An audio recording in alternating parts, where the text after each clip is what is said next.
Welcome to The Hypnotist, the show that gives you inside access to cutting-edge hypnosis with real clients facing genuine issues. Brought to you by the hypnotherapist demanded by celebrities, CEOs, and even royalty, Adam Cox. These recordings took place live from Adam's clinic in London's world-famous Harley Street. This podcast features powerful hypnosis, so do not listen while driving or operating machinery. This recording is not suitable for those with epilepsy or severe mental health issues. So, get yourself comfortable and enjoy today's episode of The Hypnotist.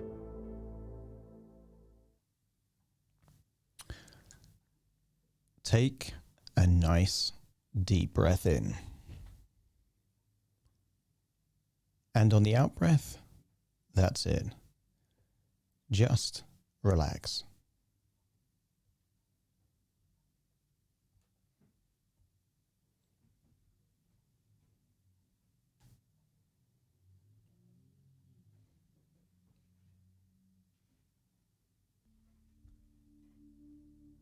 Breathing in that feeling of calm and relaxation. And as you exhale, just allowing your eyelids to relax as you gently close your eyes. And as you breathe in, I want you to imagine you're breathing in a sensation, a feeling of calm and relaxation. Breathing in that feeling of calm and relaxation. And as you breathe out, just imagine that you're releasing any tension. Breathing in that feeling of relaxation and releasing that tension. And I want you to use the power of your imagination to imagine a color that represents relaxation to you. So much so that as you breathe in, you can imagine breathing in that color of relaxation, allowing it to fill your lungs. And as you breathe out, just imagine that what leaves is a darker color.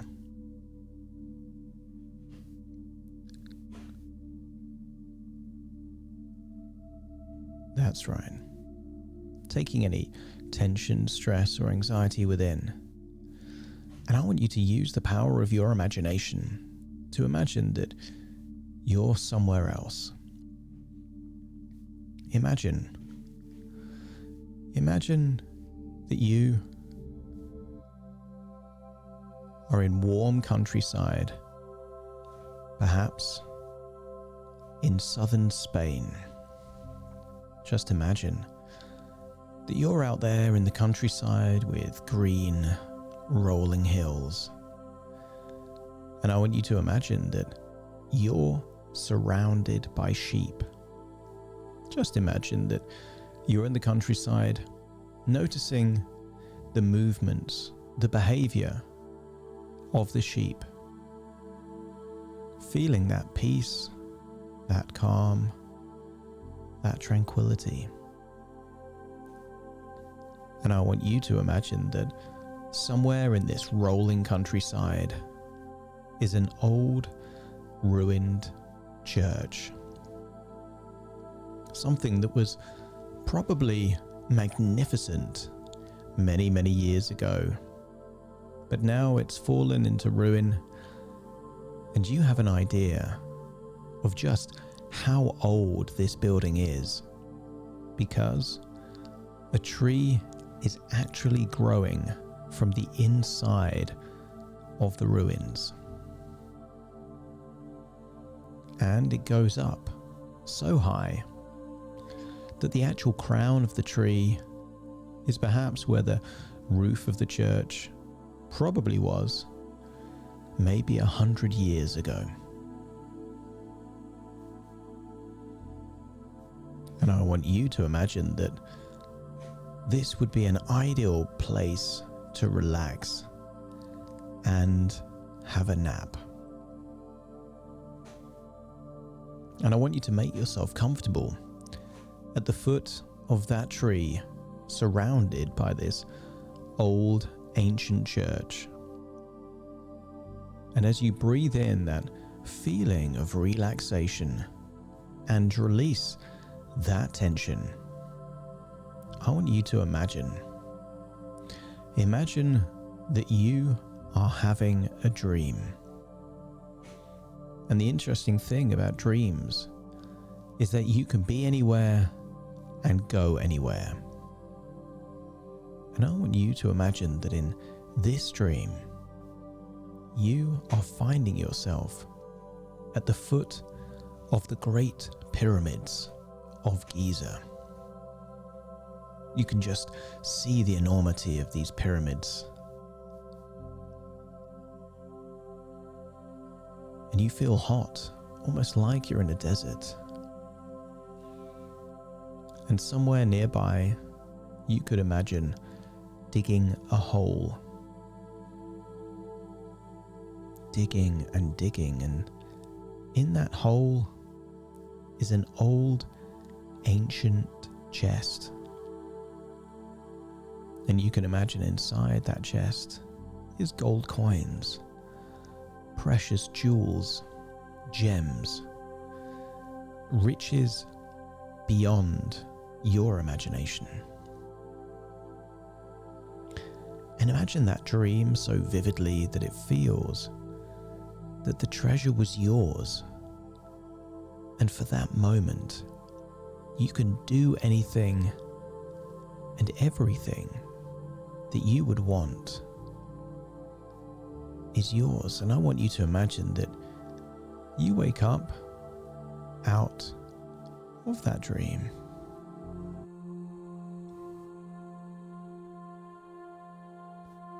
Still finding yourself there in that ruined church, noticing that the sheep are still around you.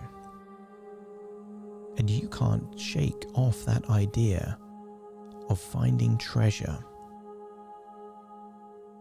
And it gives you almost a feeling of being unsettled.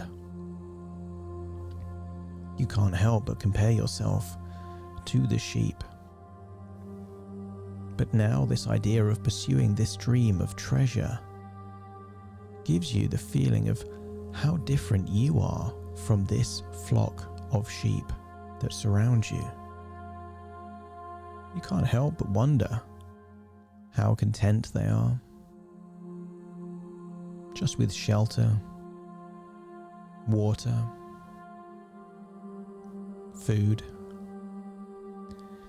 They have no desires, they have no ambitions, no dreams. It also occurs to you that you have their life in your hands, and yet the sheep still follow you wherever you go anyway. And I want you to imagine that you are now walking with your sheep down old roads, perhaps going for many miles to a city at the south of Spain. And imagine that journey may take several days or even weeks. And you're walking towards a city at the south of Spain called Tarifa. And you are going there for a specific reason. You have a grand plan, something that you want to achieve. And also, you need to have your sheep shed, and you need to do something important there. But I want you to imagine that in this place, you actually encounter a wise man.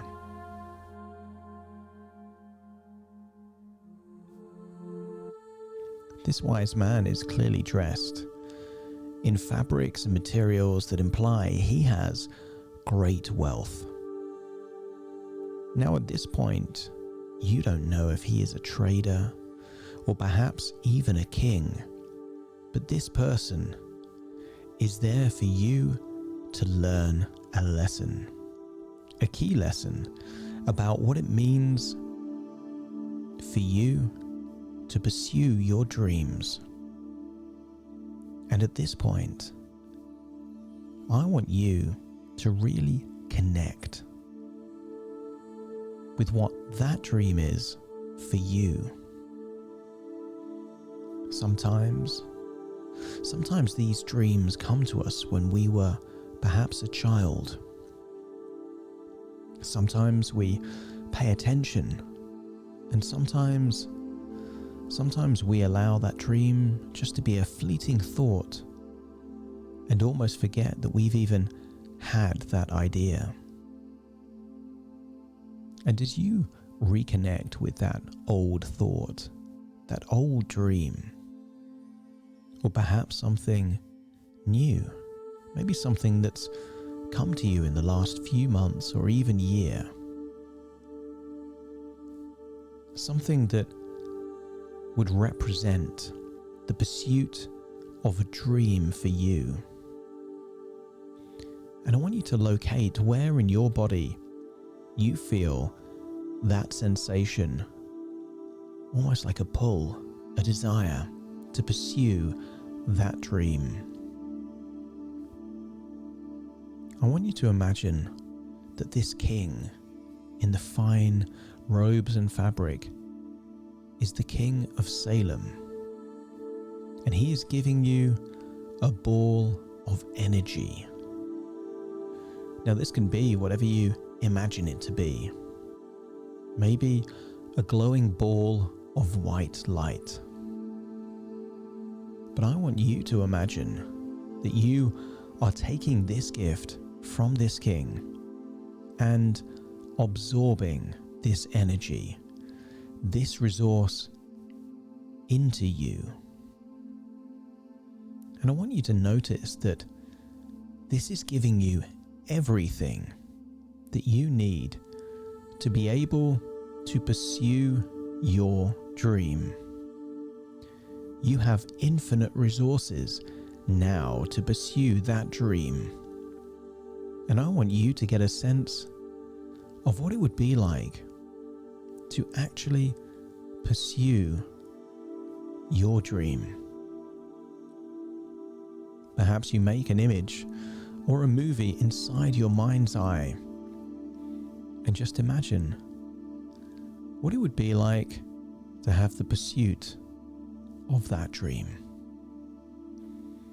I want you to imagine now that you are in the grand house of the King of Salem. And I want you to imagine that he gives you a spoon with 2 drops of oil on that spoon.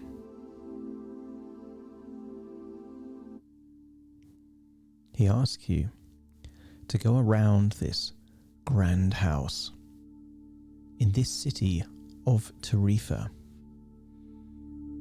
But he is clear that you are not to allow any of the drops to spill. I want you to imagine going around this grand house,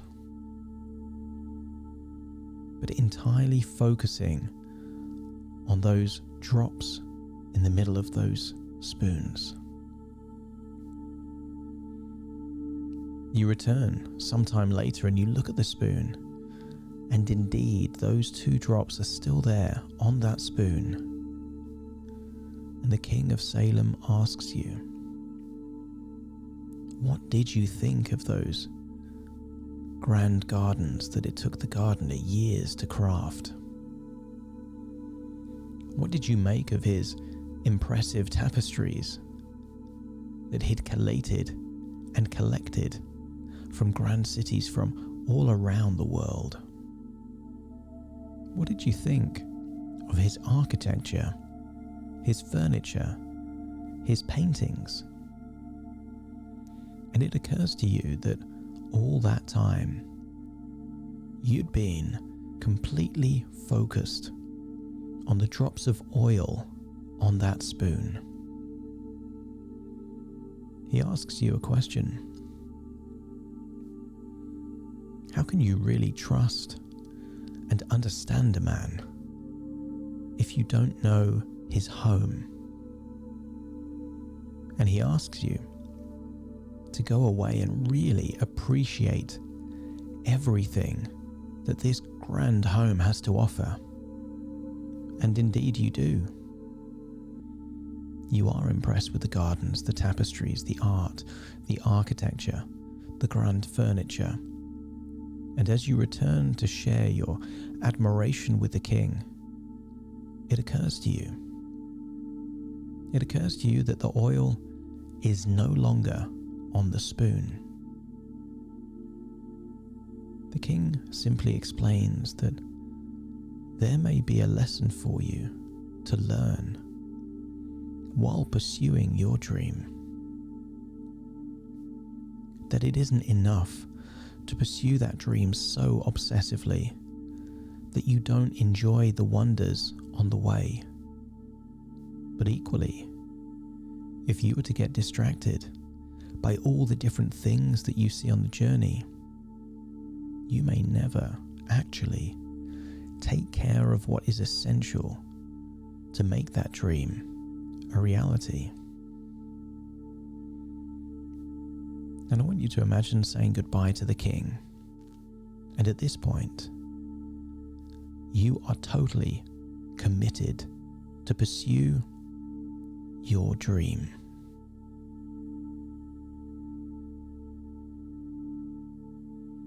And I wonder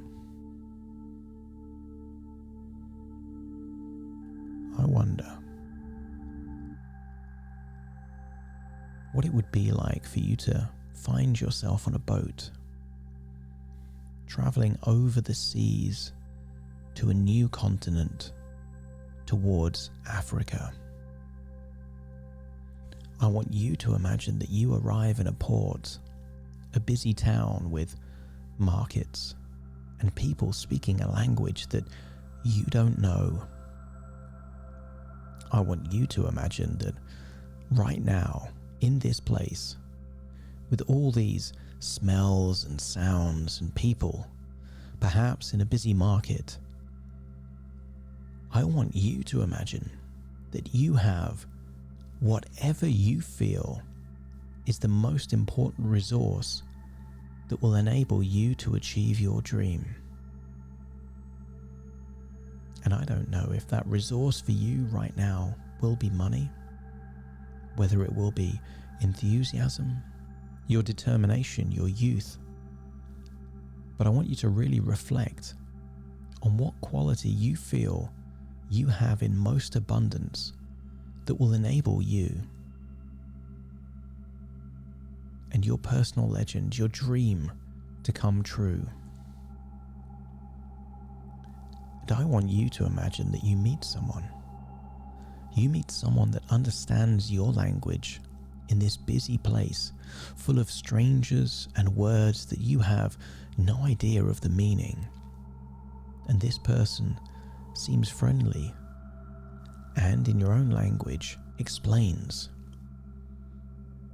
and understands what it means to you and for you to pursue your dream. And more importantly, they know how to help you achieve your dream. All they need is whatever that resource, that one that you have in most abundance. They need that in order to help you achieve your dreams. And I want you to imagine giving them that resource, whatever it means to you, whatever is most important, the most essential ingredient that will enable you to achieve and pursue your dreams. Imagine giving it away to a friendly stranger, thinking that it will help you achieve your dreams. And then notice that in this busy market, something catches your eye. Maybe it's a shiny dagger or sword. You can't help but admire the beauty of this incredible thing. And you have an unsettled feeling right there in the pit of your stomach, your gut. Something that tells you that this friend won't be returning, and that thing that has been most essential to help you achieve your dream is lost. And I want you to really locate that feeling of betrayal deep within you. And maybe it's a sensation that you felt before. Or maybe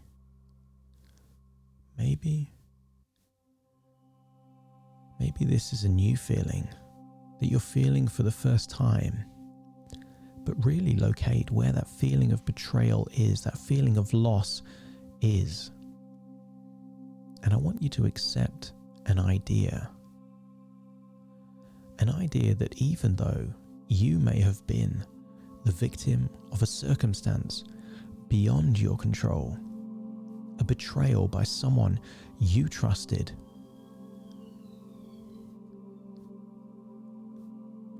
that misfortune from things that you didn't do because of you, but that they just happened to you. And I want you to accept an idea to be true, that no matter what has happened to you, you and only you can decide to no longer pursue your dream. And I want you to imagine your own dream again now, your own personal legend. And I want you to imagine what it would be like to actually give up on that and no longer pursue it, to live a life where you no longer pursue that dream. And notice that does not give you an exciting feeling. Perhaps it's something more close to emptiness or sadness. And I want you to imagine that as time goes on, your objective changes. That rather than to pursue a dream, your new goal is simply to return home. Home to a life of comfort. Home to something that you've experienced before. Something that is safe and easy. That doesn't risk failure or rejection or ridicule. Something safe, but in order to do that, I want you to imagine that you have to earn enough money to return home. But you still don't know the language. And there are no jobs in this place. And I want you to imagine that you walk past an impressive crystal shop. Although you admire the beauty of the crystal glasses, the jugs, the vases, all different things made of crystal in the window and in the shop, you notice that they're dusty and dirty.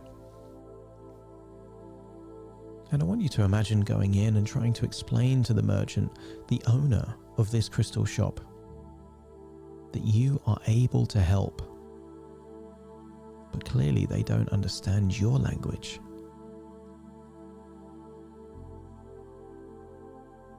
And I want you to get a sense of creativity. That simply by doing something helpful feels intuitively like it's the right thing to do. And I want you to imagine you just decide to clean some of those crystals on the shelf, completely unprompted. And as you do so, you get a sense of satisfaction, pride from doing a job well done. And it's almost like the universe conspires to help you, because at that very moment, two strangers enter the crystal shop and they purchase the very things that you've just cleaned. And at that point, the merchant, the crystal shop owner, gives you some coins as an expression of gratitude for what you've done, and almost interprets what you have done as a good omen, something positive. You were offered a job, and at some point, the merchant asks you, what is it that you want? And at that point, imagine telling a story that you're trying to convince yourself that all you really want to do is just to return home. Imagine telling a story where you're actually explaining that you want something much less than what you truly dream. And as you explain it to someone else, it doesn't feel exciting or motivating in any way.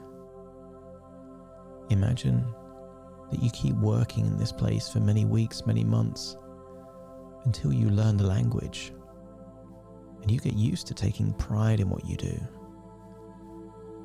And I want you to imagine that you notice a hill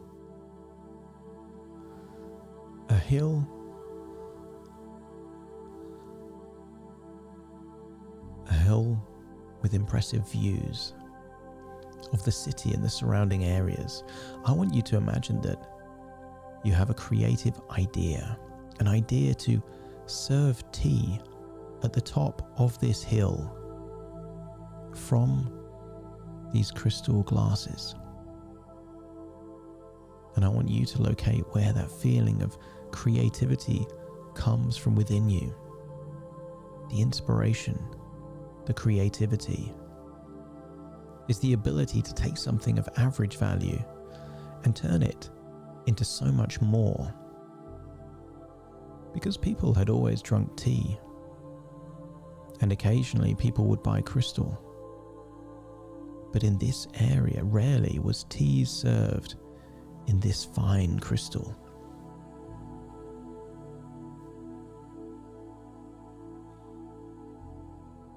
In this location, and simply by adding 2 or 3 unrelated things in a new way, created so much more value for everyone. And you liked seeing an idea turn into reality. The customers enjoyed this new experience they hadn't experienced before, and the merchant enjoyed the additional money he was making. In fact, he was making so much money from selling these teas and crystal with this impressive idea that you created, that he was able to pursue his own dream. And yet, you knew that he decided never to do that through fear or disappointment. And imagine a point at which the merchant gives you all the money that you would need to return home to a safe, easy life. I want you to imagine that this is the point that you feel at a crossroads. You could do what is easy and what is safe, but there is a part deep within you that has this desire to pursue something that is your calling, your purpose, a dream. And even though the safe and sensible thing to do would be to return home, you want to pursue that idea of what that dream is, almost like it is written. I want you to imagine that you say goodbye to the merchant and start making progress towards the Great Pyramids of Giza. And I want you to imagine that you are now in the desert.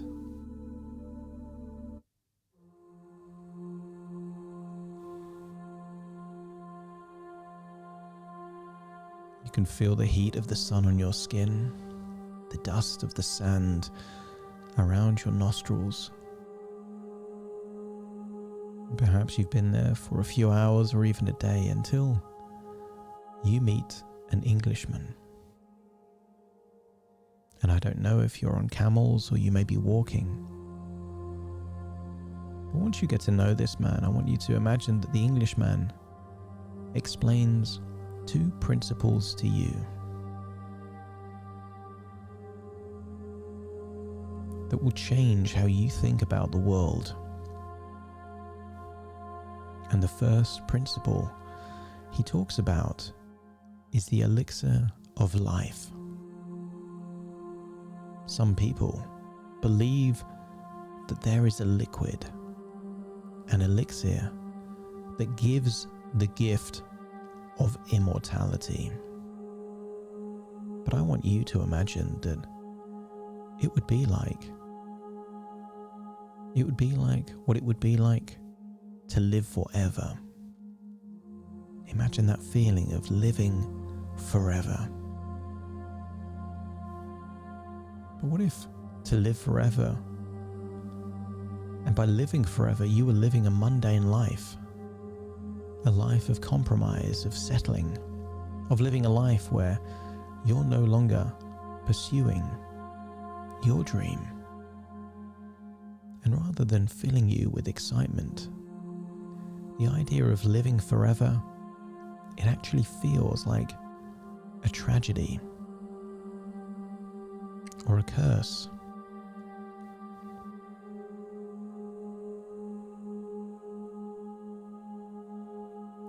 It occurs to you that it's not the length of time that you live,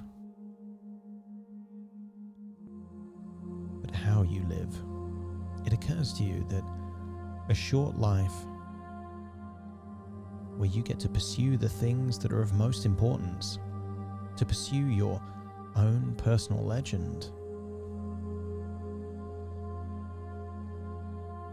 your own story is of more importance than just living this incredibly long but mundane life of compromise and being settled. And this just gives fuel to your fire to pursue your own purpose, your own dream.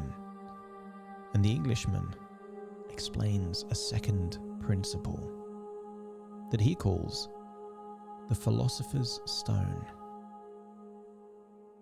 That the alchemists believe that there is a particular stone that could be the catalyst to enable metals of very low value, such as lead, to be transformed into precious metals such as gold. And I want you to think back to the way in which you are able to take unrelated things, just like in the crystal shop, to turn simple things into something of value. And I want it to occur to you that the real philosopher's stone is actually your ability to creatively solve problems. I want you to think that the philosopher's stone is something within you. And I want you to think that because this exists, you have the ability to create infinite gold and value and treasure in your own life.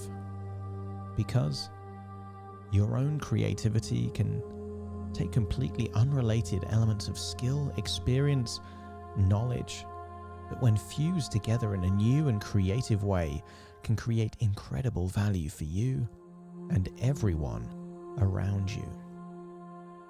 I want you to accept that the real elixir of life is the enthusiasm and vitality that comes from pursuing a dream, and that the real philosopher's stone is your own intuition, your creativity, and ability to come up with new ideas that the world simply hasn't seen in the way that you've created them. I want you to imagine that time goes on and you process these ideas, and then later, perhaps weeks later, I want you to imagine that you arrive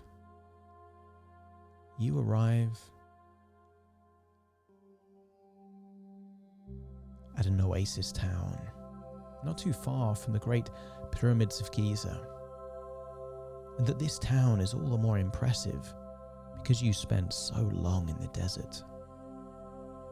And yet this town seems to have life sprung from nowhere. There are trees, there are fountains in this place. This is a place of beauty and abundance. And it occurs to you that even in the harshest of deserts, there is still the ability to have abundance and beauty. I want you to imagine that in this place, while getting water from a fountain, just near that fountain, I want you to create an idea of what it would be like to meet the love of your life. Someone that is the most beautiful person that can connect with you that has ever existed.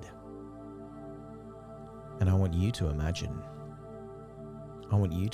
that you can connect with them and feel that connection deep within you.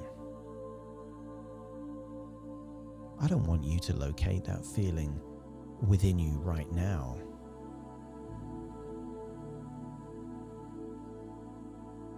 Unless you can really feel that feeling within you right now. And as you do so, I want you to get a feeling about a feeling. That this is something that was meant to happen or is meant to happen and is happening now. But I also want you to appreciate that this particular person, you know that they are right for you because they are very encouraging and supportive of your dream. In fact, they insist that if they are meant to be the right person for you, that they should insist that you pursue that dream. That's right. I want you to imagine giving that person a hug, feeling that closeness, that connection, and then going on to pursue your dream. And I want you to imagine that very soon you're going to meet someone that calls himself the Alchemist.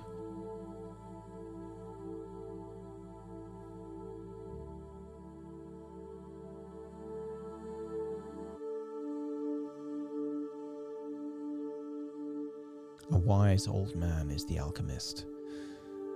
And it seems that this wise man could be even wiser than the King of Salem.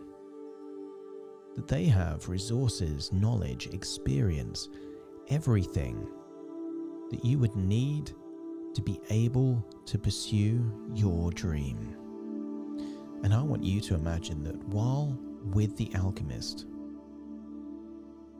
that you're taking that knowledge, and that inside that experience, I want you to imagine feeling those additional resources and that they're transferring from them to you, almost by a process of osmosis, simply by being close to the wisdom of the alchemist, that somehow you are becoming wiser, more confident, more determined.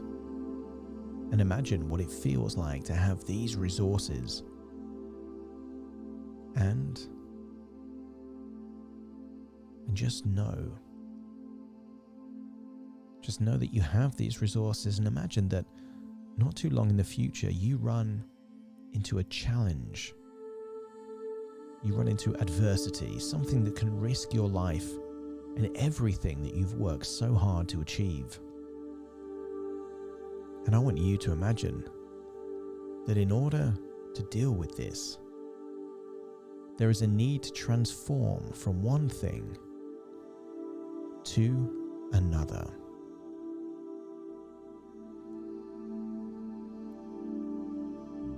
I want you to imagine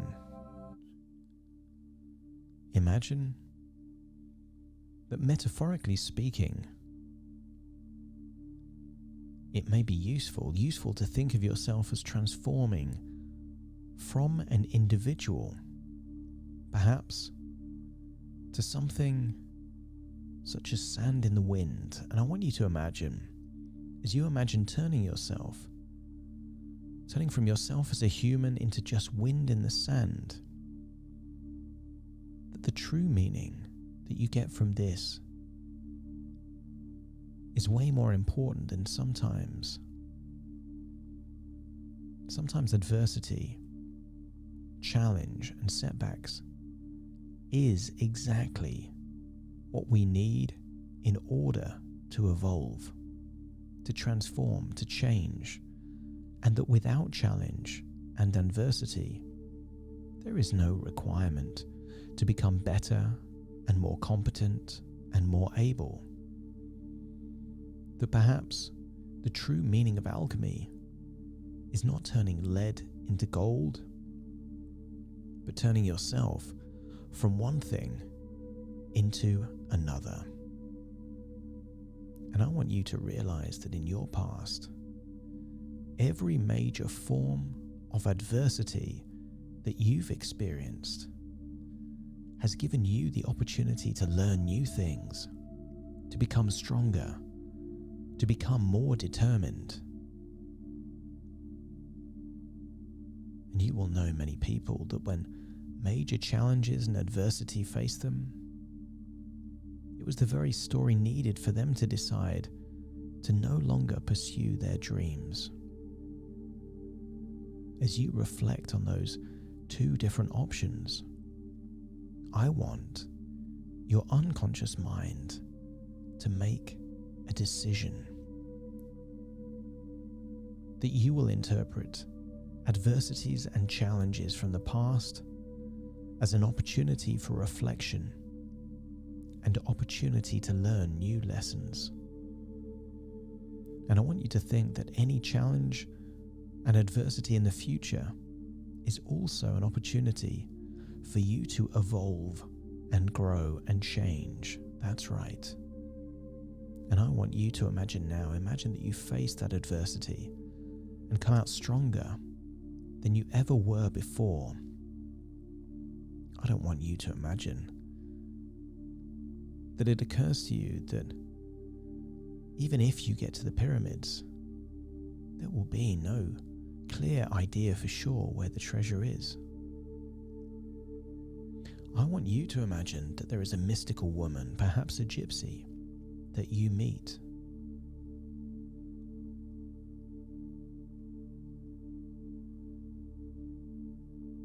And I want you to imagine agreeing that in exchange for her help, that she will get a share of that treasure.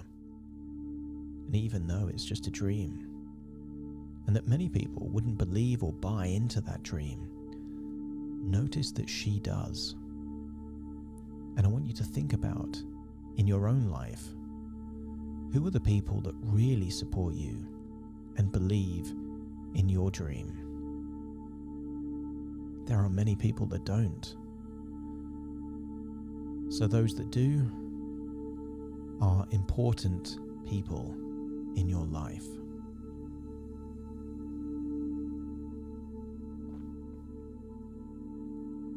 I want you to imagine now that as the days go on, you're now getting closer to the pyramids. And I want you to, as you get closer to realize that where your tears fall is exactly the right place to dig for that treasure.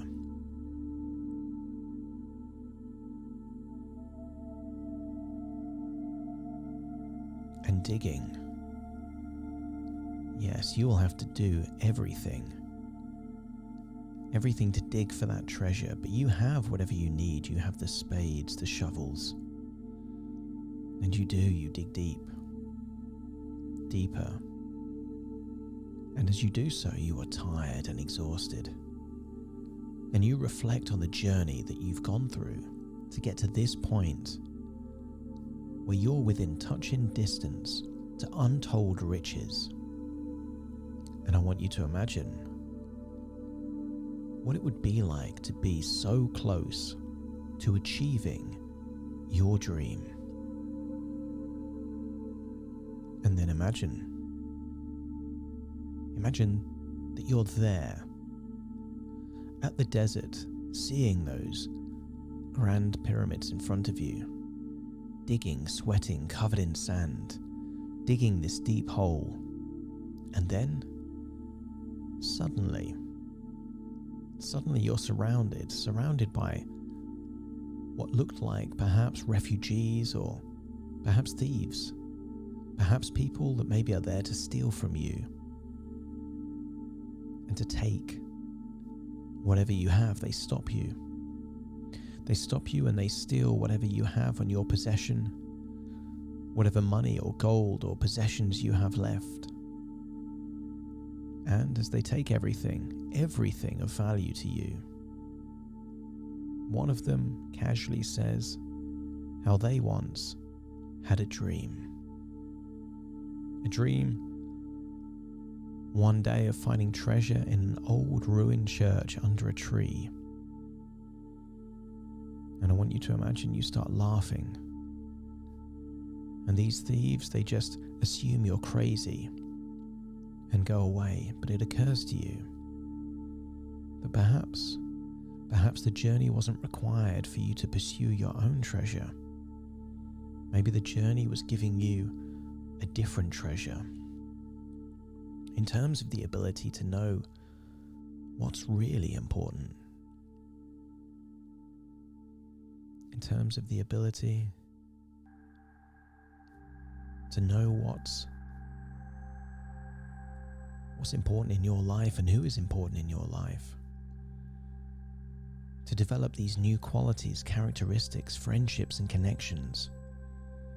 Maybe, just maybe, the whole point was not the pursuit of the treasure, but the treasure that you encountered from the pursuit itself. I want you to imagine that whatever needed to happen has happened and you found yourself back home there, in the rolling countryside of southern Spain. And there you are, in that ruined church, where you'd had that nap so many months or years ago. And as you dig, I want you to imagine that you find an ancient wooden chest.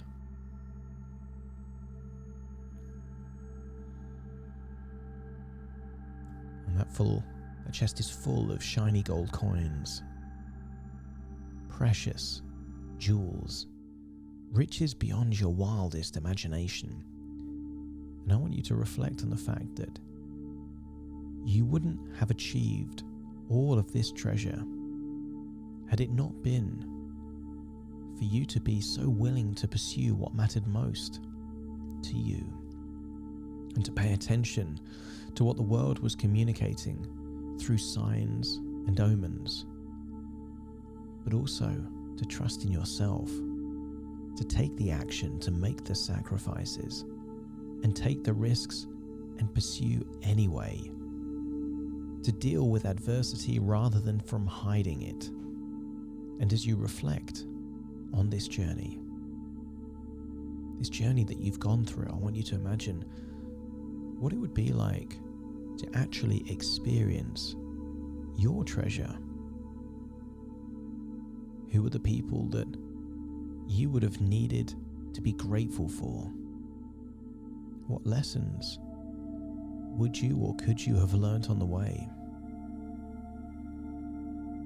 I want you to really think about those people that you wouldn't have been able to achieve this dream without. What resources do you need to achieve this particular dream? Are there people that you need to know that you don't know yet? Are there skills that you need to learn that you haven't learned yet? Are there things that you will need to make your own dream a reality? And I want you to get a sense that when you really, truly decide to pursue your dream, I want you to imagine that the universe will conspire to help you. And that you have all of the resources necessary for you to pursue that dream, to make progress. You have it all within you, and that you will repay those that have helped you on your journey. In a few moments' time, I'm going to count from 1 to 10 to awaken you, but you will awaken with the ability to trust your own judgment and intuition. You will awaken with all of the resources necessary for you to pursue your own dream, your own personal legend. You will awaken with a deep appreciation that there are lessons to be learned, and that the true elixir of life is to know that the energy and vitality that comes from pursuing something important is way more important than the length of the life that you live.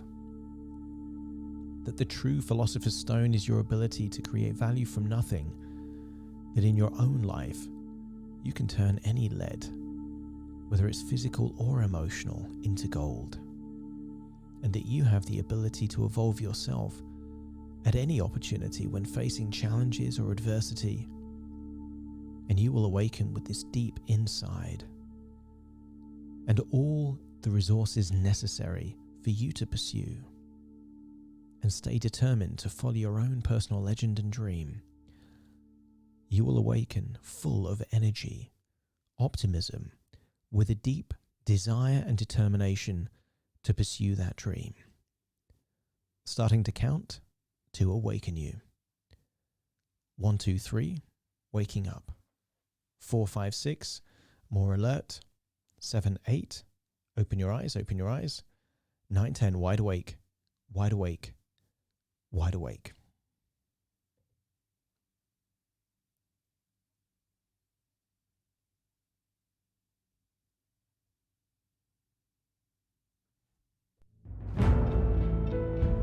Thank you for listening to The Hypnotist with Adam Cox, the show that gives you inside access to cutting-edge hypnosis with real clients facing genuine issues.